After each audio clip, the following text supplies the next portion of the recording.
namoonni YouTube banattanii jirtaniif banachuudha jettanu video kana ilaaluun dirqama of eeggannoo guddaa godhaa warri banattanii jirtanu. Dabalataan kutaa lammaffaatti stream yardii karaa ittiin live seentanu kutaa tokko isin barsiisan jira. Kutaa lammaffaa akkaataa seentanu isin agarsiisa. Enture gaafilee namoota hedduu YouTube banachuu waan ta'e jennaan video kana YouTube seera qabeessa akkamitti bananna. Ammas immoo namni rakkoo emailii walitti qabdanu rakkoo YouTube walitti qabdanu video kana waa hundaa hojjedheen jira. Kanaafuu dirqama daawwachuu qabdanii kana booda gaafii YouTube akkamitti banannaa hin ka'u. Kanaafuu hundi keessanuu ni ilaaltan jedhee yaada. Dabalataan warroonni YouTube banattanii jirtanu. YouTube irra hojjechuu gatii kaatan YouTube irra hojjechuuf yaada qabdani garuu YouTube yoom akka banattan beekuun dirqama. YouTubein kun sa'aatiidhaan deema malee yeroodhaan deema malee zimmiidha akkuma Facebookaatii miti. Waggaa ati banatte sirratti guunnaan yoo sa'aatii 3,000 qabaattellee sirratti kasaaraa ta'a. Kan apply dhengedda kan mucaata akka gongodinyaa kooti apply goone jennaan nu didani apply goone sa'aatii 4,000 guute jechuudha. Waggaa irratti ga'e uma xiqqoo dabarfate jechuudha. Kanaafuu YouTube keessan gizee manatte amma warri banattanii amma irratti jechuudha jirtanu waggaan isaa yoom akka ta'e beeku jiini isaa yoom akka keessa banattan beekuun dirqama.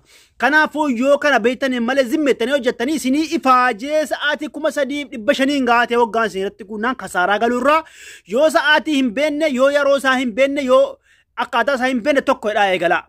Otuun fagaatin yookaan immoo otuu waggaan sun irratti guutii yoo ji'a 5 ta'e daddaftanii sa'aatii irratti guuttattani. Kanaafuu namni rakkoo emailii walitti qabdanuuf rakkoo YouTube banachuuf waa'ee YouTube kan barbaadan har'a guutummaatti viidiyoo isin hojjedheen jira. YouTube keessan banattanii kutaan ittaanu stream yardii gaafilee YouTube waa'ee YouTube irratti hojjetanu tokko jedhee ergan kaasee haga dhumaatti isin xumuraa obboleewwan kiyya viidiyoo makiyya qofaa hordofuudha isin. Kanaafuu viidiyoo keessatti daawwanna namni hedduun wayi yeroo kamiyyuu TikTok ta'uu Facebook ta'uu YouTube Rio Shaaf jedhan isinii ka'a. Yeroo kamiyyuu YouTube Rio Shaaf jedha argattu waan hundaayyuu.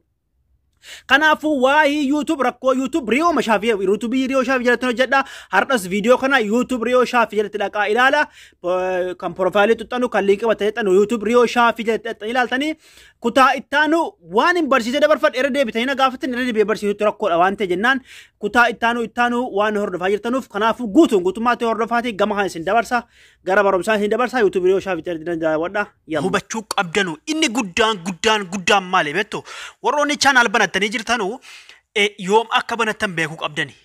Waggaan isaa irra ga'u masalan amma guyyaa har'aarraa eegaltanii yoo banattan waggaan sun irra yoo waggaa ramadaana har'aatti yoo waggaa ramadaana har'aa darbe kasaara sa'aatiin keessan 3,500 yoo ta'e akkuma isinitti hime jechuudha. Kanaafuu yoo isa duraa waggaa isaa dagattan yeroo isaa dagattan sa'aatiidhaan deema wanti kun akkasiin hin deemu ta'aabdanii irratti hojjettanii akka hin kasaarre jechuufan irra deddeebi'ee isinii himaa jira obboleewwan kiyyaa.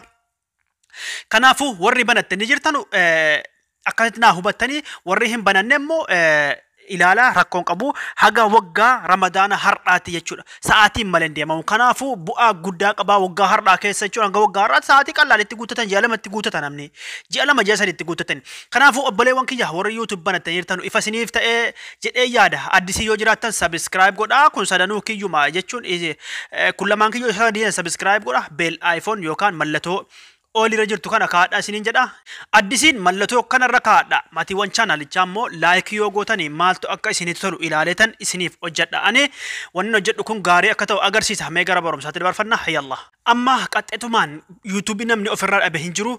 YouTube namni hin qabdani hundi keessanuu profaayilii keessan tuxxanii. Asirratti warri email qabdan warri email banattanii jirtanu. Emailiin keessan yoo paaspoortiin beeni yoo rakkoo qabaate akkan isin agarsiisu kanatti banadha. Yoo rakkoo hin qabaanne ta'e immoo asirratti na eedanii warra ganaa email hojjetatuufan agarsiisee dhufa jechuudha. Asumarraan garuu email keessan sun paaspoortiin isaa rakkoo yoo ta'e yaani paaspoortii hin beektanu yoo ta'e yoo rakkoo qabaate yoo hin beektanu ta'e yoo namni isiniif bana ta'e kan YouTube kun sun achumaatu taa'u kan YouTube qophaatti banattanii itti fayyadamuun gaariidha. Kanaafuu booda yeroo subscribe hedduu qabdan gizee wanti hundinni isiniif guddate booda taa'anii yaadda'uun rakkoo guddaadha jijjiiruun illee ni jabaata emailii. Kanaafuu ammuma emailii akka sirreeffattanu isiniin jedha. Warri emailii keessatti ofitti amanamummaa qabdanu asitti na eeddanii warri immoo email amma YouTube banachuudha. YouTube banachuun dirqama wanti inni barbaadu add account isiyettu kana akkana gaxuxxani. Step kiyya tokko lama jedhaa hordofaati kana booda tokkoon keessan rakkachuu hin dandeessanu jechuudha. Kanaafuu qulfii bilbila keessanii asirratti banattan jechuudha. Qulfii bilbila keessanii banattanii akkanatti obsaan eeggattanii obboleewwan kiyya. Imeelii seera qabeessa yoo qabaatan paaspoortii isaa yaadattanii lakkoofsa irraa qabaatan akka ajaa'ibaatti yuutuubii dalagachuu dandeessanii booda yoo ture ka'ee isin rakkisu jechuudha. Kireet akkaawunti isiitu kana filanna. Sana booda isiin lammaffaa olii kana filanna jechuudha. Sana booda asirratti firstineemii kanarratti maqaa keessan anamma fakkeenyaaf maaliin barreessaa Oromoo jedhee barreessu. Oromoo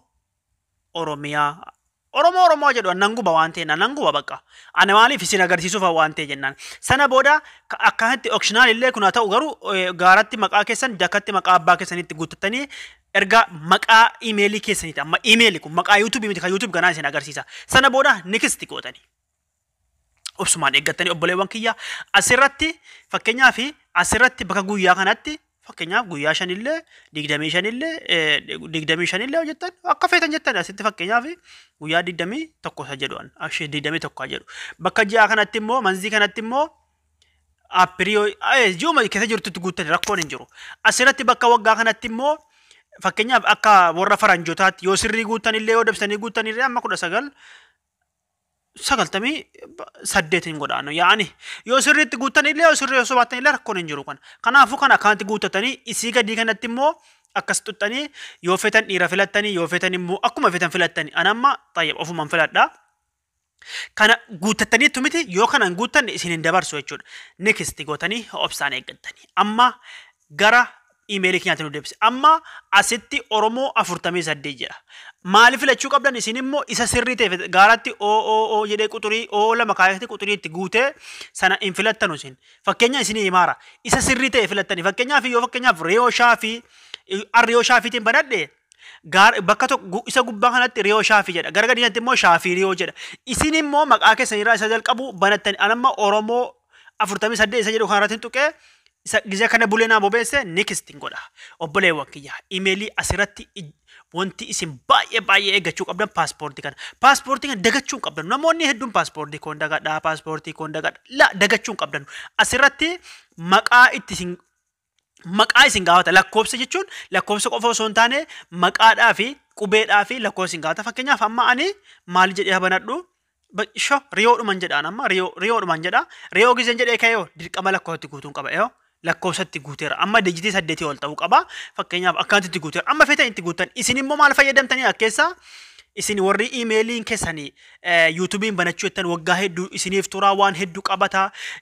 waan akkasii kana tuqaa waan akkasii kana waan mimicciiramaa qofa fayyadamtan isin yaani akka namni isin hin hanne jechuudha kana booda erga guuttattanii kaatanii an amma next godhatuman dabarfadha obboleewwan kiyya asirratti gaafii lama nuu fida asirratti gaafii lama skip gootee dabarfattamoo lakkoofsatti guuttataa jedhe isin skip si an xiyyatti qabe kana hin tuxxanu maaliif waan seera qabeessa barbaadaniif lakkoofsa keessan asirratti bakka foon nambarii kanatti lakkoofsa guuttani ani immoo amma isin agarsiisuuf waan ta'e jennaan skip godheen dabarfadha ifa isiniif ta'e isin skip gootanii gama bitaa haa tuxxanii dabarfattan kunoo lakkoofsatti guuttanii yes jettanii dabarfattan asirratti kanaafuu an amma itti guutuun barbaanne imeelii kanaan barbaanne waan ta'ennaan skip godheen dabarfadha lakkoofsa keessan itti guuttanii hundaafuu akkanatti dhufa kunoo Oromoo email kunoo 48@gmail.com jedhee dhufee jira ifa isiniif ta'e sana isin hundaaf isa lakkoofsatti guutatanii akkanatti dhufa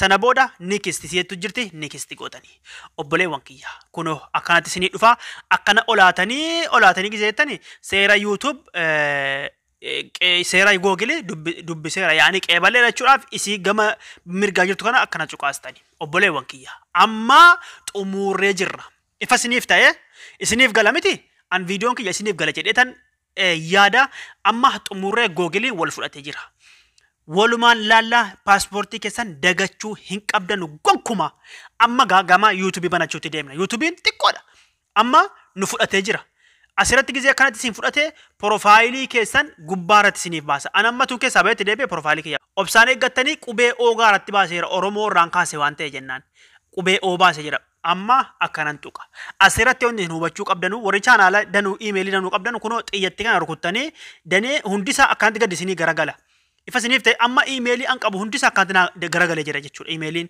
kana keessaa kan hin fedhe banachuu nan danda'a ittiin ifa isiniif ta'e kana keessa kan hin fedheen barachuu nan danda'a. Kanaafuu isin immoo amma iimeelii isaa ittiin barachuu barbaadne gootaniitu miti amma gaa chaanaala banuutti deemna. Amma gaa iimeelii kiyya akkuma agartan asirratti amma maal xunnaa sila ad akkaawuntii xurna miti your channel isa jedhu kana akkas gachu qabna. Amma YouTube banatarra asirratti maqaa isin gaafata kuno iimeeliin kiyya oromoo yoo naaf fide miti isaan hin fedhu waan ta'e jennaan isaan banachuu hin fedhu waan ta'e nan bakka iskirittoo yookiin qalamni jirtu kana akkana xuxxanii kana irraa balleessani amma oromoo jedhu kana irraan balleessa fakkeenyaaf oromiyaa jechuun nan danda'a lan ammoo yoon fedhe bauma fedhanitti amma oromoo ta'uu ni sella rakkoon qabu fakkeenyaaf isin agarsiisu maafan rakkoon qabu kana booda save isiyeettu gaaraa kana akkana cuqaaftani profaayilii keessan jijjiirrachuu dandeessan yookiin immoo kireet isiyeettu kana akkas cuqaaftanii si gadi kana sana booda inseena amma keessa seena bakka akka YouTubeetti isinii fida qaxxitaama jechuudha amma YouTube chaanaalii keenya banamee jira qubee oodhaan jira profaayiliin jijjiirranne ammallee obboleewwan kiyyaa sana booda bakka iskirittoo kana xuxxanii bakka qalamaa jechuudha asirratti diskiripshinii waan feetan baga nagaan gara chaanaala keenyaa dhuftanii baga nagaan dhuftanii chaanaala keenya kana subscribe godhaa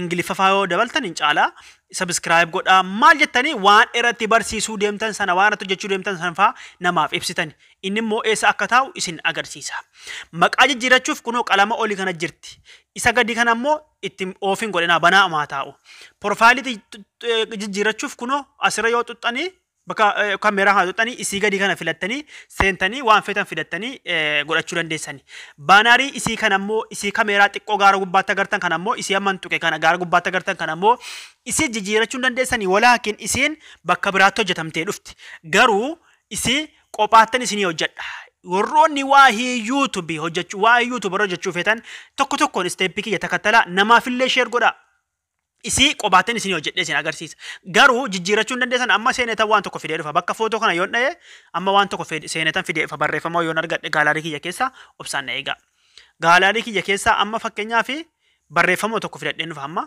gaditti dha'eera ammaan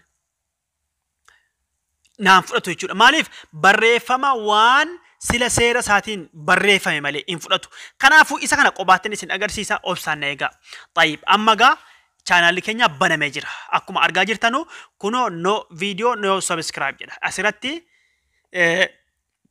waan barbaadan barreeffatanii asirratti isiniif dhufa inniyyuu video bakka waan hunda isinii dhufa asirratti amma YouTubein banamee jira jechuudha kana booda maaltu isinirraa eegama video qofa gadhiifachuudha kuno upload video isa jedhu kana xunne amma fakkeenyaaf bakka eda'uu guddaa haa xunne video keenya gaalaarii keessa upload video isa jedhu kana xunne video keenya gaalaarii keenya keessa fidannee upload gochuu irratti qofa obboleewwan kiyya na hubataatan jedheetan yaada garuu video asin gadhiisa hanga tarii yorri video kiyya nagarree video asin gadhiifsanullee rakkoo hin qabu garuu bakka firaatiin yoo seera isaa eedanii gadhiiftan googelii keessaan isatu gaariidha isteeppii kiyya na hordoftanii kutaa biraattiin isin barsiisa obboleewwan kiyya sababni har'a waan laayivii kutaan lammaffaan isaa dhaabate kun dhufeef namoota hedduutu na gaafatanii akkaataa YouTube itti banatanu jedhanii kanaafu YouTubein akkanatti banama kuno YouTubein banamee jira amma profaayilii keessan jijjiirratti akkan isin dhufa